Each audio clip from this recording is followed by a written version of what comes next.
Welcome to Thrive with Pride by AgeOptions, an inclusive program for LGBT plus older adults and those who care for them.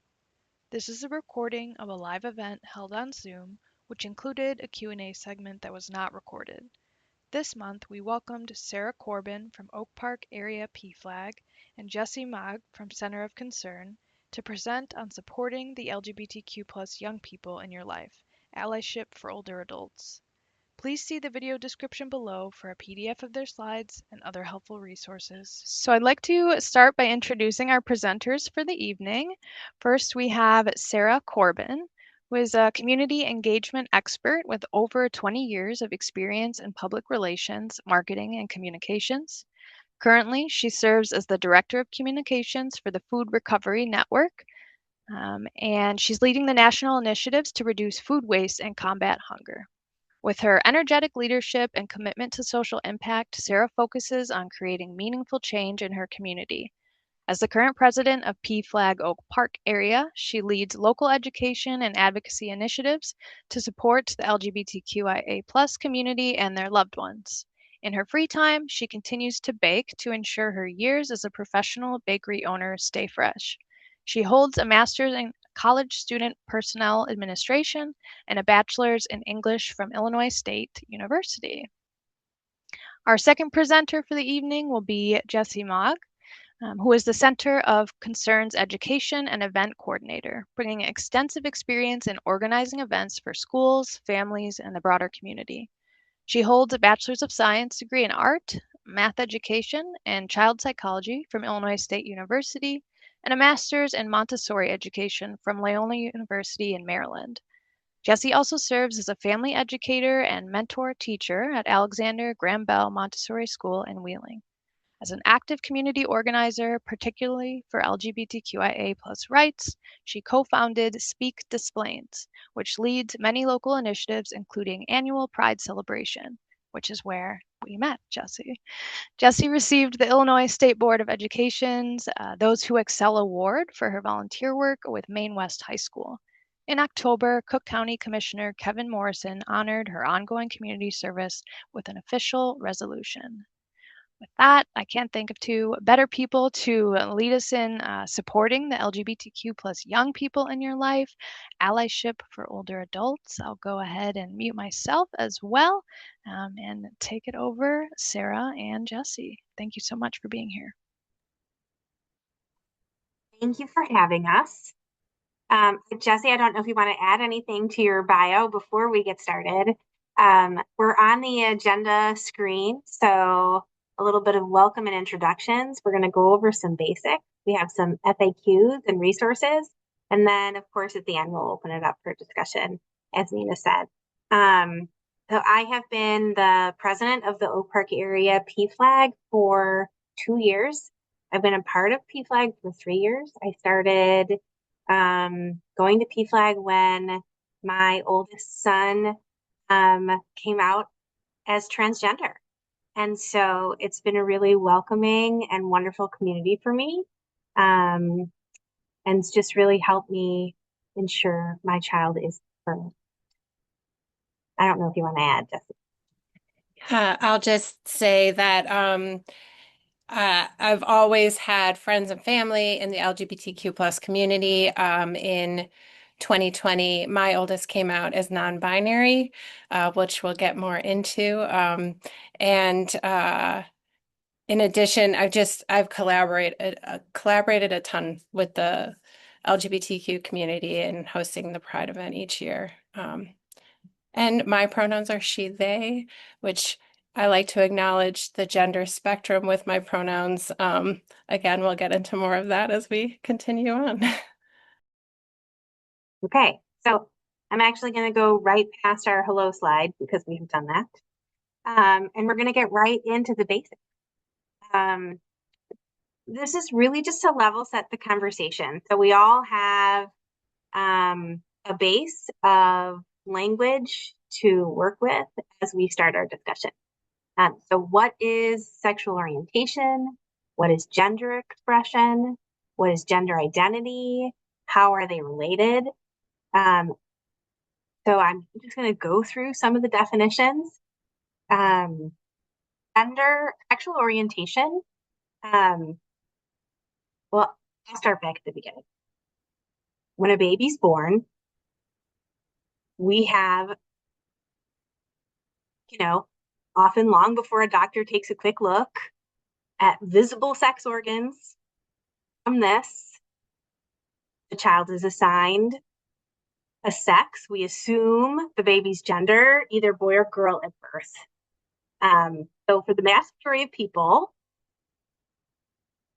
that's how they stay. The vast majority of people, their gender identity, their internal sense of being, matches their assigned sex. And those people are called cisgender. For others, their gender identity does not correspond with that assignment. Those individuals often refer to themselves as transgender. For those who don't fit into the man-woman binary, other terms you might hear for people who feel that, their internal sense, I want to make sure I'm not missing it. So I'm reading, and I didn't want to read, but I'm reading because I don't want to miss it. Internal sense of self is at odds with their biological sex, includes things like genderqueer or gender nonconforming. For transgender and non-binary people, there is a disconnect between how others perceive them based on outside physical characteristics and their internal sense of themselves. Whatever our gender identity might be, cisgender, transgender, non-binary people alike communicate their gender identity in a manner that is comfortable for them. That's gender expression. So that's clothing, hairstyles, mannerisms. Sexual orientation is who we are attracted to. And we're going to get into a nice graphic that is a little useful that will help break it down even more. And then sometimes, as Jessie pointed out, we get questions about what LGBTQIA+ stands for. So just to break that down, it does stand for lesbian, gay, bisexual, transgender, queer, intersex, asexual, and more. There are all kinds of identifying terms that people prefer for themselves. So there is pansexual. Someone might be two-spirit. I can't think of other ones off the top of my head, but there are plenty more terms. Okay, I'm going to go ahead and go forward. And this is what I'm talking about.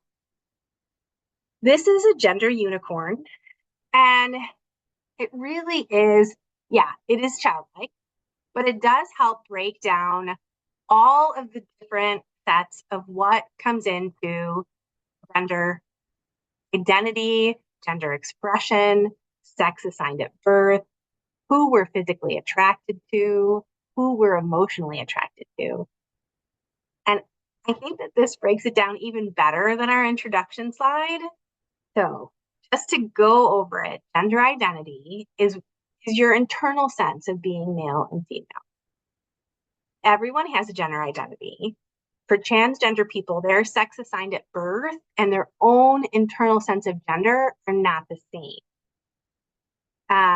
Gender expression is our, again, external presentation of our gender identity. Clothing, hairstyle, voice, body shape.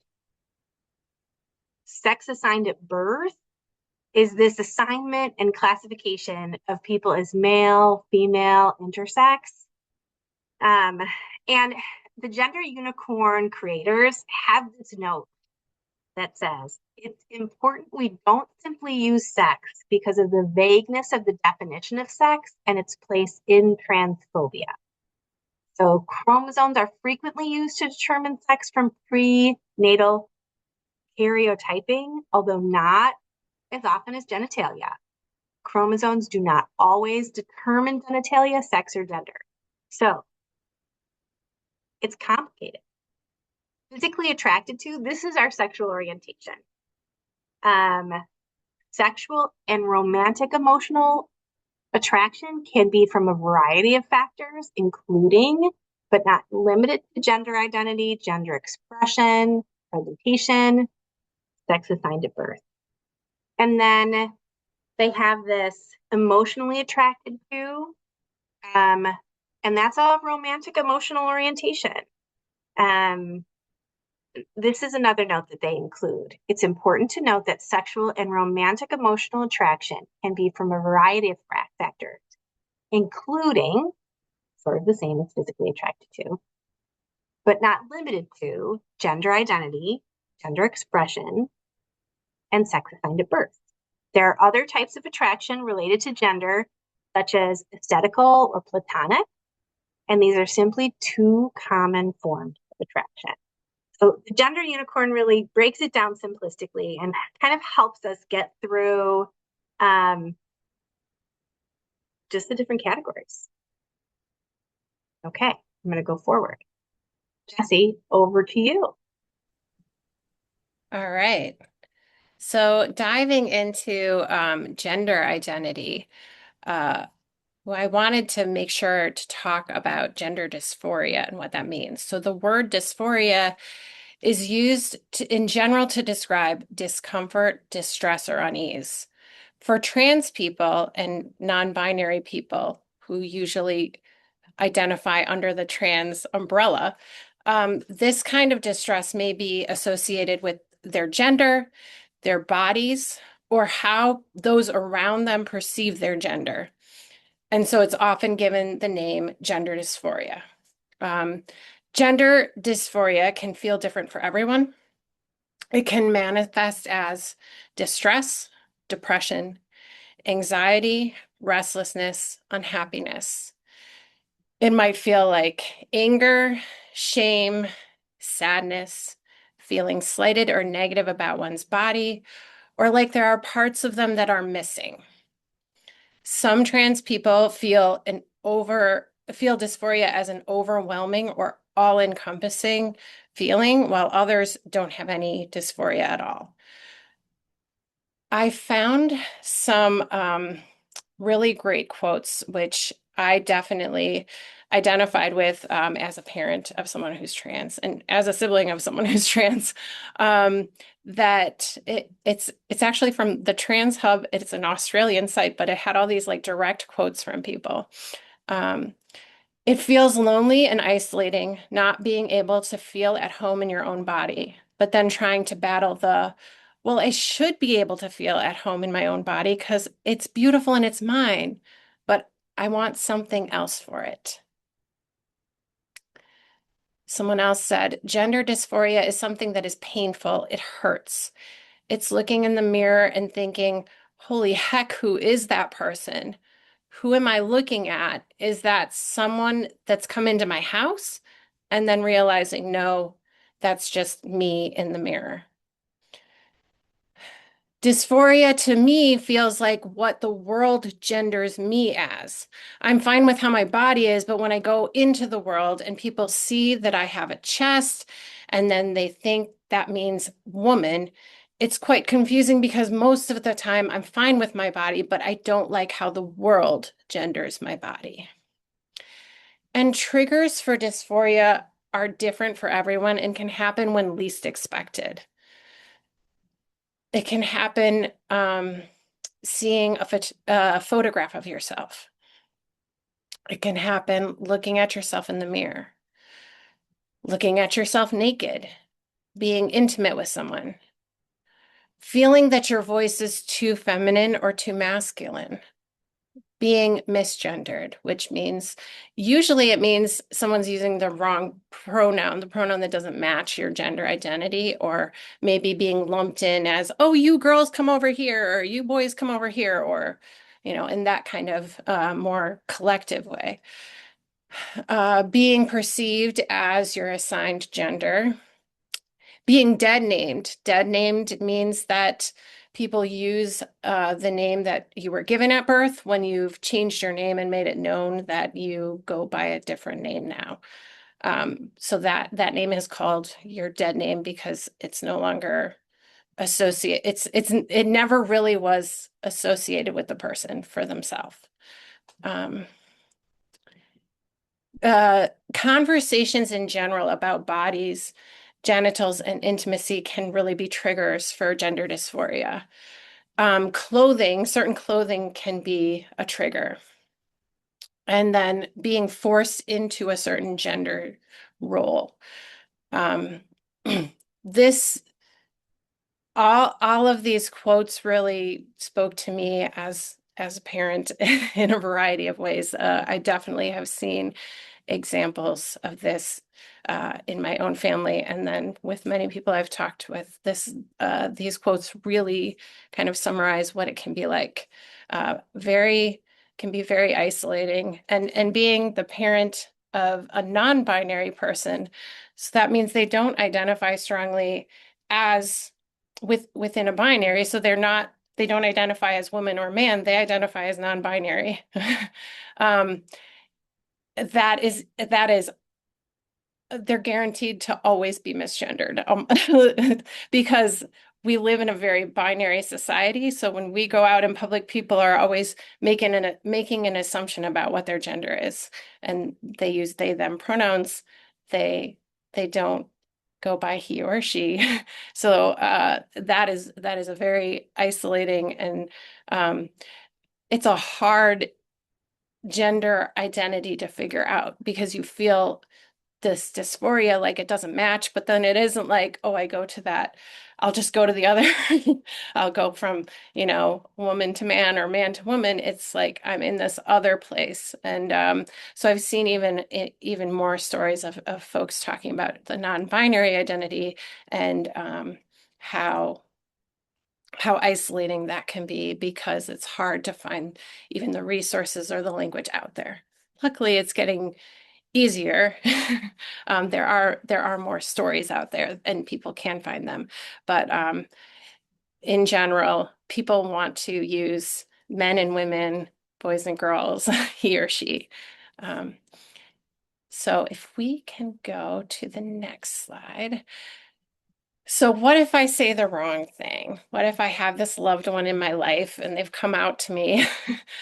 Um, just know that you're going to say the wrong thing. At some point, we all will. We all have that moment. It's part of being human.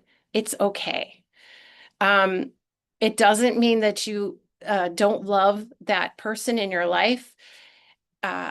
This is a new identity for you to be navigating with them. So if you make a misstep in your response, maybe you're accidentally using incorrect pronouns or asking too personal a question, apologize and work to do better next time. No one is perfect. It is in making the attempt that you show your love and support. And so when my kid came out, we sought help at a therapy center. And one of the things that they told us there was, when you say their dead name or you say the wrong pronouns, say the right name or the right pronouns 3 times. And we used that all the time, because it was then we were practicing how to say it the right way. The other thing is, I have raised my kids in a 3-generation house. So we talked a lot about how many years each person in the house had been practicing a binary language and how ingrained it was in our system. And we talked very openly about that we're all working on it. We all accept this identity. We all accept who they are. But that was where we were getting tripped up, right? And also, they were 16 when they came out. No, 15. 15 when they came out. And so we had been using name and pronouns for them that was not actually what matched who they were. Another thing, this idea of asking too personal questions.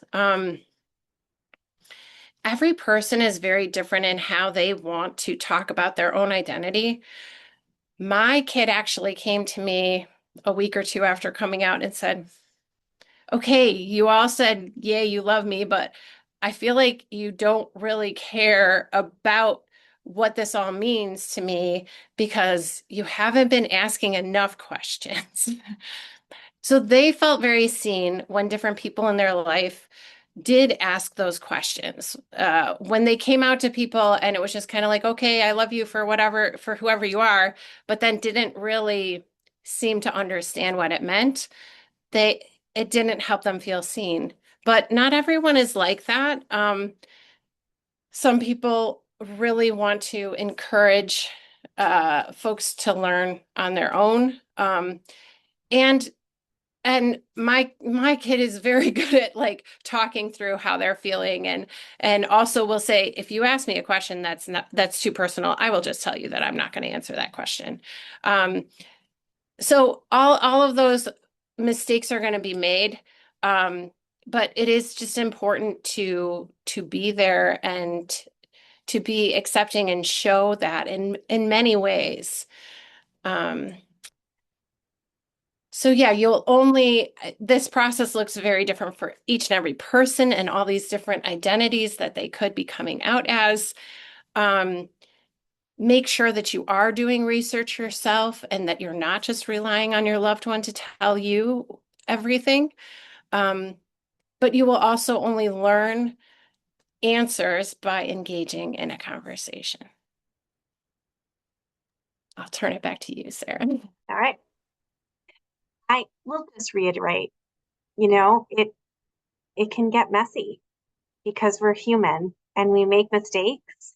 And so when you level set that with your child, that I'm going to work really hard to be here and be supportive of you. If I say something wrong, you have to let me. And so the next FAQ question is, if I suspect a child I love is LGBTQ plus, should I bring it up first? So PFLAG is a national organization. It's actually the largest organization that supports LGBTQ plus individuals and their loved ones. And they've been around for 50 years and they hold lots of conversations. And their recommendation is they strongly suggest that you let your loved one lead. So when your loved one is ready, they'll talk to you if they feel it's safe to do so. So whether they want to share their hopes for the future or a situation that happened in school, the prospect for open discussion is, endless. If you have a sense that someone you love might want to talk but isn't doing so, you can, ask some gentle, open-ended questions such as, how did things go at school today? Maybe that opens the door to dialogue. Always express your support and really listen when your loved one talks. I will say that my younger child, well, he's Jack. He was assigned Jack. That was his name at birth. He's definitely a male.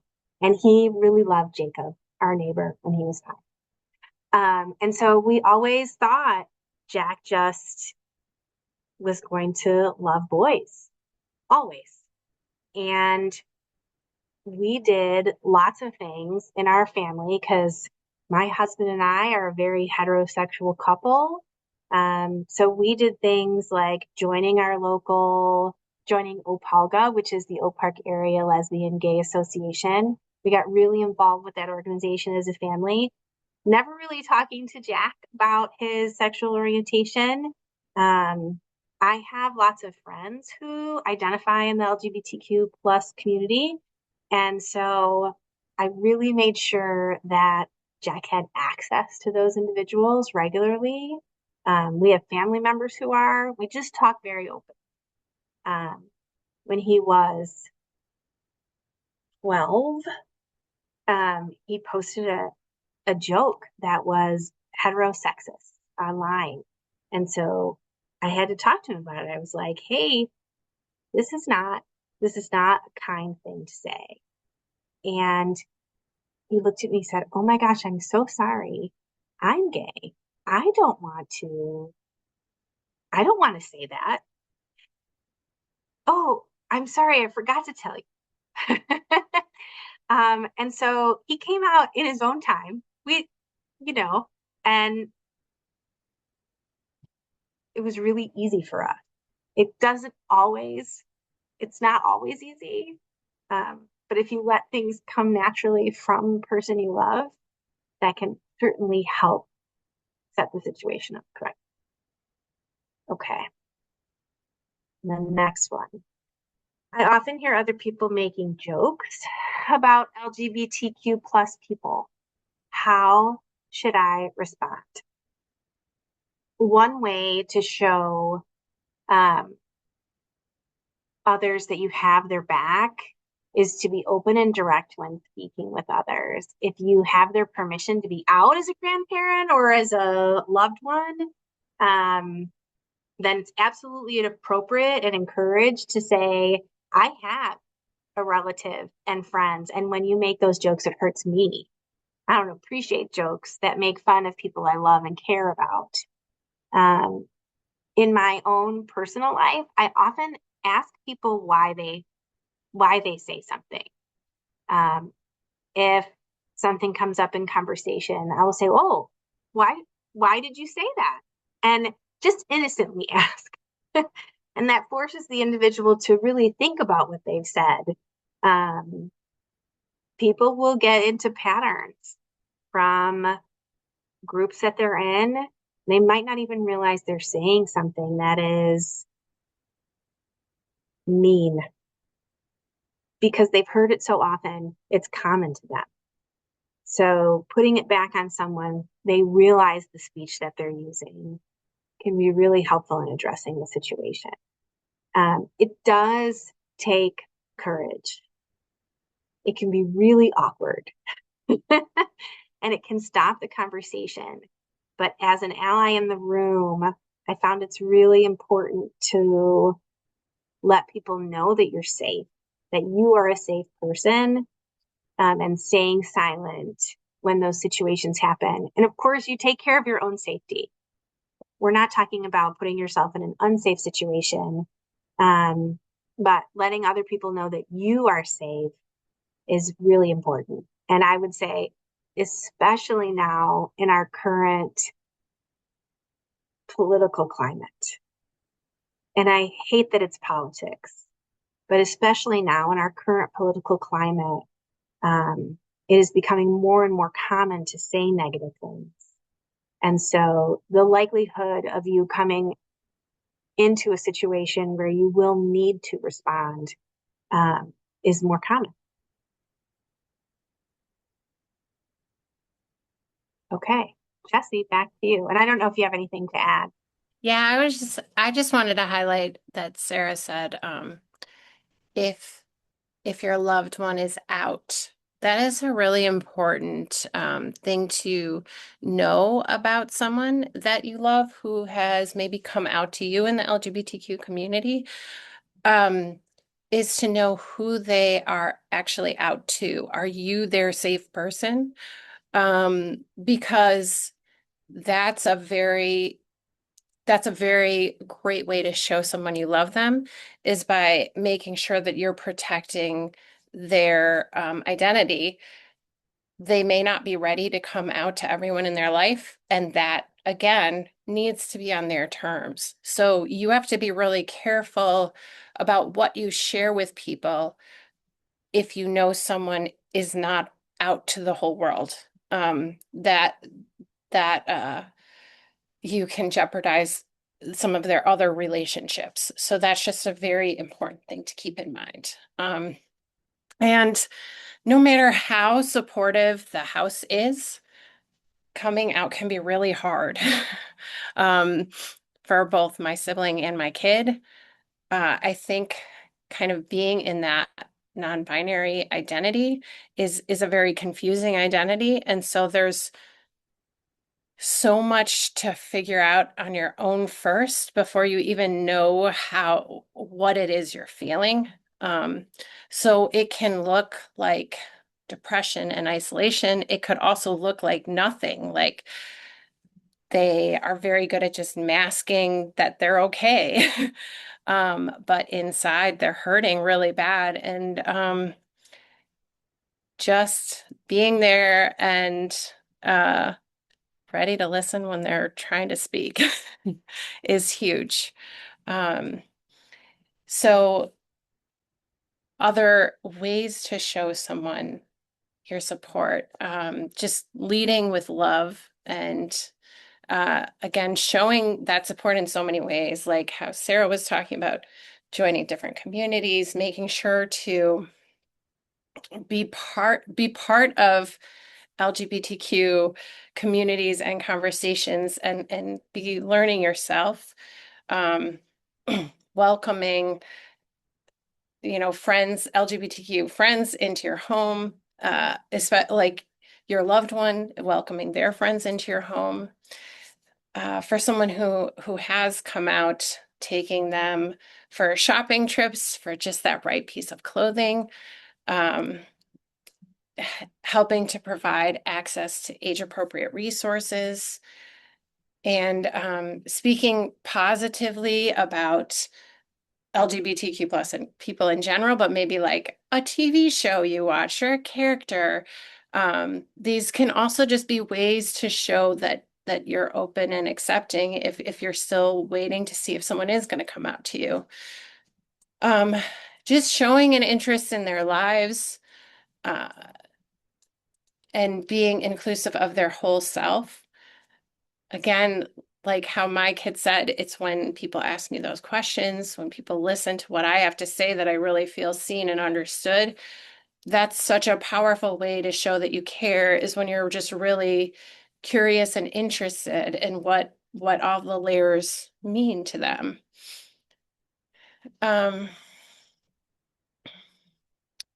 Let's see. So even if you are struggling to understand yourself, what their identity means, you can still support and affirm your loved one's identity, and then take your worry to a peer or a friend for support. And of course, that's a great thing about PFLAG, is they have all of these, chapters. You can find a local chapter, and you can find a group of people who will talk and share, the ups and downs of being in the community. And there are also lots of LGBTQ plus centers around, especially the Chicago area. But yeah, I really stress listening and observing and kind of waiting for that moment. And if we can go to the next slide, because where can I get additional support? Additional support is so crucial. When my kid came out, like I said, I had this therapy center that I had already been looking at, really for my other kid at the time. Like, it's a long story, but I got them into therapy right away. And it was a center that had LGBTQ plus support. And I remember something happened, like maybe they had been in therapy for a month and out for 2 months or something. Something happened where they shut down. They would just shut down. And I didn't know how to talk. And I'm a talker. And so I'm trying to process with them, like, what's going on? Just tell me, just tell me. And like they can't put into words when they're feeling all these feelings. And so I'm finally like, what do I need to do? Do I need to go to therapy with you? And they looked at me and they were like, no, do not come to my therapy session. And then they said, but you could get your own therapist. And I was like, oh, okay, that's a thing I can do. And let me tell you, that was the best advice I got. Then I had a place to process, and I wasn't burdening them with my processing. And so again, there is so much support, and it can be a burden to, even if you're trying to find the things that help them. For instance, on the way of like figuring out their gender identity, and then, understanding that there were surgeries, there were different things that could help them feel more comfortable in their body. I had to start saying, okay, there's a thing we can do. I'm ready to go for it when you're ready. You just have to give me the okay. Because again, coming with so many ideas at them can be overwhelming. So instead, my learned behavior was to say, I'm here for you and I'm ready. You know, I can take the reins and do all the research. Sometimes that's a big part of what additional support may look like is additional support for your loved one can also be helping them research things. And so luckily there are so many books out there for every identity. You can look up an identity and find wonderful books. Like I said, you know, support groups like PFLAG are really wonderful. There's so many videos of, you know, YouTube has really been very helpful for many people in finding identities explained by firsthand accounts. And so sometimes just finding some of those videos that exist out there because people have shared their own process of figuring out who they are. We are planning to do some follow-up sessions as well. So we'll keep you posted on that. And then we have some links on the following pages. But there's a wealth of information out there. So Nina, maybe you want to take the first couple. Thank you so much, Jesse and Sarah. We appreciate your insightful. Can't hear. Oh, sorry, It would Nina, help if I pulled it down. there How we are we go. now? Thank you. It's late, everyone. Um, yeah, so the resources we've got here are Thrive with Pride's archive of past presentations. So this is where we have kept all of the recordings like this from other events we've had on tons of topics. So I encourage you, I'll send these out to everyone who attended. You can check those presentations out. I'll have Christina hop on for a moment to talk about some additional programs for older adults that are caring for younger loved ones that AgeOptions offers. Take it away for a second, Christina. Thank you. Oh, can we go back to the previous slide? Thank you so much. And thank you, Nina. So yes, we do have resources and supportive services available for older adults, grandparents, or relatives who are raising grandchildren or children that are not, biologically their child. Since we are an area agency on aging, it does function that way for us. However, we are launching a parenting a second time around pasta for short. Training and education of sorts for grand families or relatives raising children. It's currently under review as we develop the curriculum. We're planning on adding hopefully some of this content. So we might be tapping back into Sarah and Jesse to touch on how to support LGBTQ plus youth, as well as faith-based components. And so we're really, really excited for it. So we'll be launching that hopefully later this winter, early spring. Excellent. Thank you, Christina. So yeah, that'll have the link for the GRG program there when you get the slides. Some other places to educate yourself. We've collected PFLAG, as we've talked about today. Speak to Splains, which Jesse is a co-founder of, has their website's resource list. The List, Resources for All, and SAGE, which is a national LGBT aging organization. And then we've also got some upcoming events from Center of Concern. Jesse, if you want to talk about those. Yeah, so the Center of Concern has a free Will and Estates and Housing Seminar on January 14th from 1:30 to 2:30 in Des Plaines at Oakton Arms. And totally just confirming the date and everything, but I've been hosting intergenerational cookies and conversations where we have LGBTQ plus folks from across generations, older adults, middle age, and young adults, just kind of talking in small groups together about being in the community. And so we have one coming up at Oakton College, and it's also open to allies. And then the Community Pride Celebration, which is how I met Nina, will be at Trinity Lutheran Church in Des Plaines on June 20th. All Oh, right. really? Oh, go Oh, ahead. no, just really quick before we close out with questions, I want to hop back to this. How can I show my support to my loved one? And just plug P flag really quickly. The P flags in the Northern Illinois Council, um, including the Oak Park area P flag, we table at lots of events and hand out buttons. Like we hand out buttons. I feel like it's cookies. Um, and sometimes that button it means so much to a stranger, to your loved one. Oh, yes, you have a button. Yeah.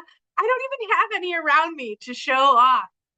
But we have buttons that say, I love my gay grandchild. Oh, yay. Thanks, Christina.